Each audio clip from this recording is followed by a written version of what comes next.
Hello, everyone. This is Tom Fox. Welcome to episode 26 of Compliance Into the Weeds. It's a podcast where, with my colleague Matt Kelly, we take a deep dive into a compliance-related topic.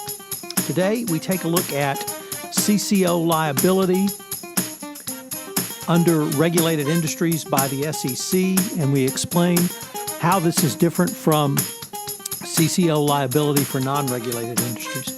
We also take a look at the resignation of the CCO from the board of Volkswagen and how the arrest of Oscar Schmidt, a compliance officer at Volkswagen, really does not portend any additional liability for compliance officers.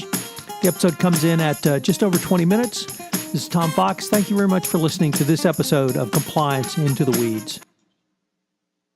Hello, everyone. This is Tom Fox. Welcome back for another episode of Compliance Into the Weeds, where with my colleague, Matt Kelly, the founder and editor of Radical Compliance, we take a deep dive into some topic of compliance. Matt, welcome. Hello, Tom.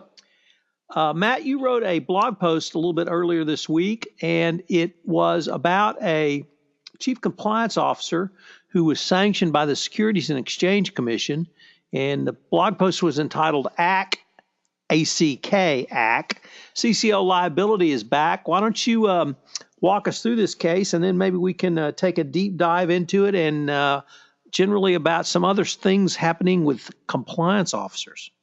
Sure. So this is the first case of a sanction against a compliance officer we've seen in a while from the SEC. We have seen them before. And anybody who was paying attention to some of the news in 2016 would remember that CCO liability was a big fad of things to talk about. We should be clear at the start that there are different types of compliance officers in our world. Some of them have a lot more to worry about with liability than others, although I would say all of them have almost no liability issues to worry about. It's whether you have to worry a little or none at all. Now, this woman, her name was Susan Diamond. She was the compliance officer for a small investment firm in New Jersey, Saddle River Advisors, and a whole lot of compliance and ethics officers outside of the financial services. This is where I say people like Susan Diamond aren't like you. If you're an investment advisory firm, compliance officer is a special designation. You've got more technical duties to oversee rather than building and running a compliance program like you would if you were a compliance and ethics officer in manufacturing or mining or retail or one of them like that. But Ms. Diamond, who was the compliance officer for Saddle River Advisors, basically certified on the annual form that these advisory firms have to submit to the SEC that several things were true about this advisory firm, such as its financial statements were subject to audit, its financial statements were distributed to investors, the financial statements were compiled according to U.S. accounting principles. She certified that all of this was the case. None of that was the case. None of these things were true. And so as a result, the SEC said that Ms. Diamond, number one, had to have a $15,000 fine. Number two, was barred from the investment advisory world for 9 months. And then number three, and this is what perks up the ears of a lot of compliance officers in that field in particular, she can never work as a compliance officer again. That's the SEC's requirement. She is a professional bar for the whole field of financial services for 9 months, but then cannot work in compliance or financial or in managerial roles at financial advisory firms ever. To be honest, she is well into her 60s now, so I'm not quite sure how much of a career damage this is to Ms. Diamond, but for other compliance officers in the investment advisory world, they're all thinking, whoa, she put down the wrong answers on a form and her career is over. And they find this alarming, and that's the situation that brings us here today. So, Matt, in the SEC complaint against Ms. Diamond, it specified her role as the chief compliance officer at the company in question, but it turned out she was also a registered representative with other broker-dealers and was employed as chief compliance officer of other advisory firms. And so one thing I think we need to make clear is that under a regulated industry, specifically financial services and financial advisors, a chief compliance officer is a specific role delineated by the Securities and Exchange Act. And so at every firm, some person has that designation. That designation may be given to someone who mops the closet, or it may be given to a well-trained compliance professional, but every financial advisory firm, to my understanding, has to have a designated chief compliance officer. Is that your understanding? That is correct. And in times past, it could very easily be Fred, the dude who mops the floors, or the janitor. When the SEC first enacted this rule, there were a lot of smaller firms that just said, "Oh boy, we need a compliance officer. Hey, you, Joe, you're free. Why don't you take that title too?" That went on. There are generally the advisory firms have professionalized themselves a bit more since then, but not all of the firms. And it is worth noting the reason that we're talking about Susan Diamond and her firm, Saddle River Advisors, is while she was signing these statements, which were not accurate, Saddle River Advisors was busted up in 2016 as a Ponzi scheme. And Ms. Diamond had worked at a predecessor firm, Felix Investments, which also was the predecessor to Saddle River. Many of the people who worked there at Felix also now worked at Saddle River. And then it imploded as a Ponzi scheme. Investors lost $5.7 million. So there was some pretty egregious misconduct going on. And here she was signing away on these forms that everything is fine. And it's not as if these were sophisticated questions that required some skill to answer. If you're looking for a financial statements, are they subject to annual audit? You get the auditor's report. If you need to find out if your audit firm is registered with the PCAOB, you go to the website and you look up the name. We're not asking Susan Diamond or other compliance officers to perform wizardry here. These were basic questions that she got wrong. It certainly looks to me like she simply either didn't know or care whether the statements were true. So I'm left to say, what did you think would happen here? Of course, there should be some liability. This was more a question of negligence, not being responsible for a program that was underfunded, which is what compliance officers would like to worry about as the fear for liability. That almost never happens. This was just negligence, and that's generally what we've seen when compliance officers get some sort of a penalty from the SEC. So Matt, in my former life as a trial lawyer on the civil side of things, we used to say, bad facts make bad law. And Yes. certainly under this case and the attendant cases with it, Saddle River and Felix were bad facts. And that may have led, as you suggested, to the penalty against Ms. Diamond. But I would disagree with you on the negligence part, because I think that this conduct moved really from negligence to intentional conduct. And that's what I saw as the driving force behind the SEC sanction. In regulated industries, to me, it's much clearer when you fill out a form whether the information is correct or not, as opposed to someone who's dealing with the 10 hallmarks of an effective compliance program and doesn't properly see or doesn't see risk in a third party, or puts in a compensation program that leads employees to engaging in illegal conduct because they make a bigger bonus. So I guess I see a little bit of difference because coupled with the bad background facts and what I really thought was closer to intentional conduct. And then I would add that under regulated industries, particularly those regulated in the financial services and financial advisory industry, that if you do engage in this type of activity, you could well expect a sanction from the SEC, and as a severe a sanction as Ms. Diamond received in this case. So, let me get off my Howard Squaw rant a little bit, and I think you might have had some thoughts there. Well, I would just say I don't dispute anything of what you just said. I am trying to be charitable to Susan Diamond that there are probably some other facts about this case that were not in the settlement that we don't know. But you are right that bad facts make bad law, and these facts stink to high heaven. So whether some other even worse facts were negotiated out that would support exactly what you say, maybe so, but I would not dispute one word of what you said. It's just this, like I said before, what did she think would happen in this kind of a scenario? So when there was a couple of cases that came out last year whose names have slipped my mind, unfortunately, but I spoke with Scott Killingsworth really on the subject of, does the SEC look to the regulated industries to inform its thinking later or down the road about non-regulated industries?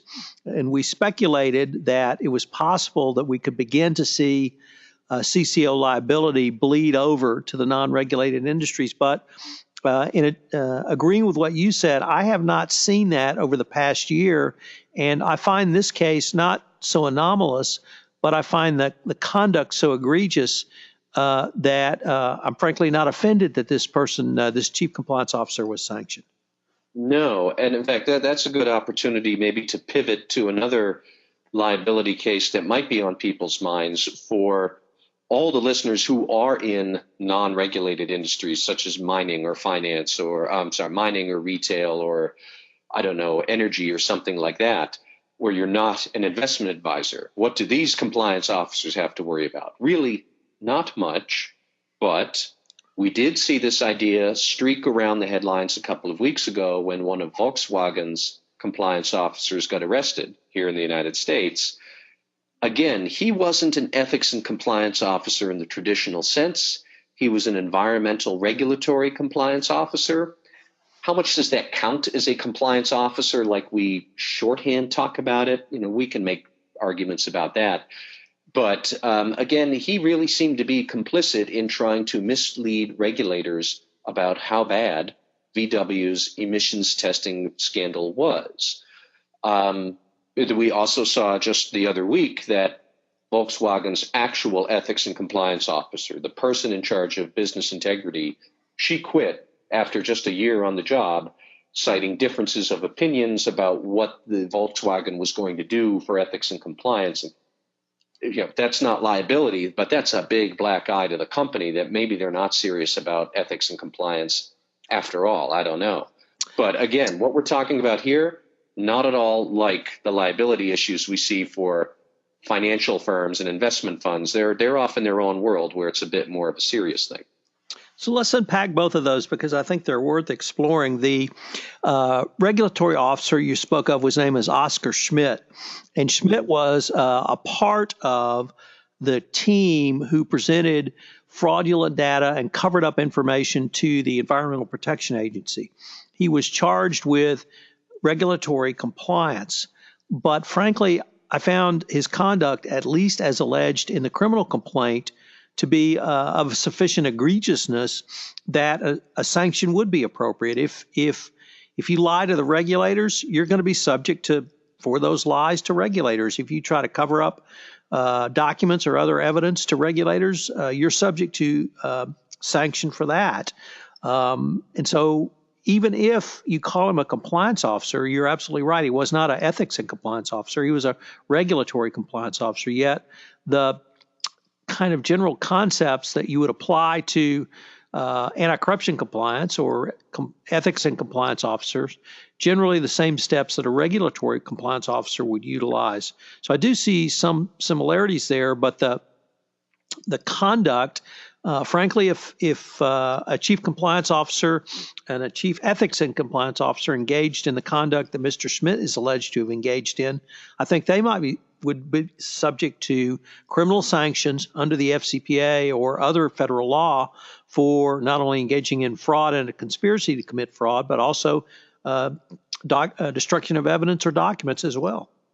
I think so. And the case about Mr. Schmidt there, what sticks out to me is as soon as he realized the regulators were onto there might be some emissions trouble here, he sent an email to his bosses that said literally, First, we have to decide whether we want honesty as our policy or not. And like a business integrity officer is just going to slam their head against the wall if they see a statement like that. And then it all went downhill from there. So I really, I shed no tears over Mr. Schmidt getting arrested in this. But the liability fear that people like to talk about is that management will give you a skimpy budget and will not take compliance seriously. There will be a compliance failure, and the feds will then come after the compliance officer because you didn't make it work. That's the fear, and that doesn't happen. That is fake news. It does not exist. I've never seen anything like that. Most regulators I've talked to, and I've asked them, they recoil at the very idea that they might hold compliance officers out to dry because they can't make their program work for circumstances beyond their control. Regulators see compliance officers as critical allies. And, if you are complicit in it, you're probably going to get what you deserve. But if you are helpless and beyond circumstances beyond your control, that you can't get any attention, you can't get any budget, no, you're not going to get hung out to dry by the feds. Nobody in the U.S. government is interested in doing that. And it's just, I see CCO liability as just not a fear. So let me pick up on your point about a compliance and ethics officer who might ram their head into a cement wall several times by reading the following statement to you that was released by Volkswagen at the departure of Christine Holman Denhart, the now former chief ethics and compliance officer. Quote, due to differences in their basic understanding of responsibility and future operating structures with the function she leads. Now, that is, of course, masterful corporate doublespeak. Yes, it is. But even with that doublespeak, I found it very insightful that, number one, the company has really no interest or perhaps little interest in real compliance or even having a culture of compliance. And it really speaks to the insular nature of the company ownership. And on the second phrase, future operating structures with the function, it's clear to me that the board did not want the CCO to have direct oversight over a large swath of company operations, and that there would not be sufficient resources to do compliance. And to Ms. Holman Denhart's credit, she walked. And someone sent me a note that said she had been in the same position at Daimler for 5 years, and that's after they had a massive FCPA enforcement action against them. So my sense is that she didn't feel she had the support, nor was she going to get it going forward. I guess so. I look at this and I don't think this looks good for VW at all. And as to the woman who left there, I think that 10 months from now, when we're drawing up our list of compliance officers of the year, she should be at the top of that list because she put her money where her mouth is. And it's really an admirable act of integrity personally. And so I'm sure she makes a great head of integrity for business. I suspect she will have no trouble finding future employment in this field if that's what she wants. But yeah, you're absolutely right. And I wonder, what is going through Volkswagen's head these days? How on earth did they come to that? But here they are. So I guess, Matt, on both Mr. Schmidt from Volkswagen and Ms. Diamond on the SEC action, the message I got from both of those, both the enforcement action and the criminal complaint, was if you violate the law, you're going to be subject to sanctions. What I did not get was if you make a judgment in error, you will be sanctioned. What did maybe you draw from both of those?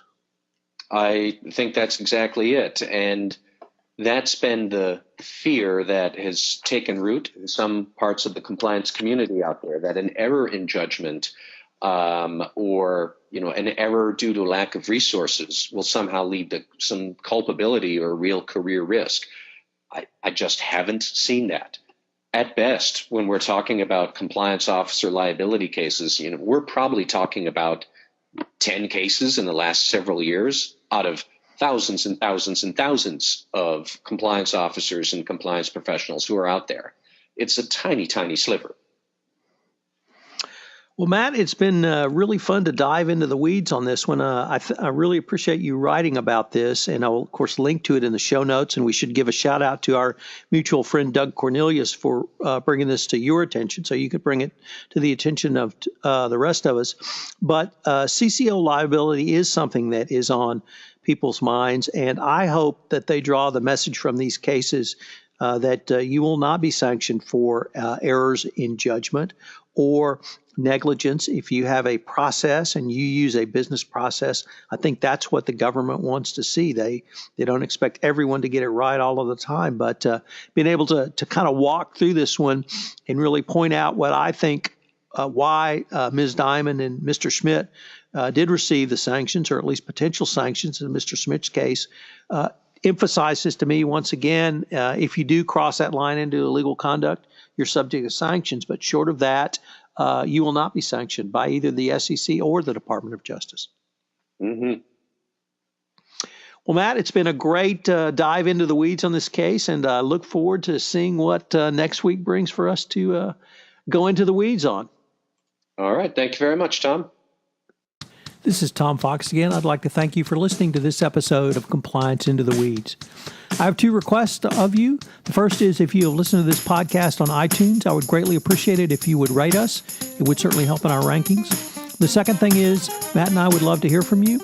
You can email me at tfox@tfoxlaw.com or matt@mkelly@radicalcompliance.com. This is Tom Fox. Thank you again for listening to Compliance Into the Weeds.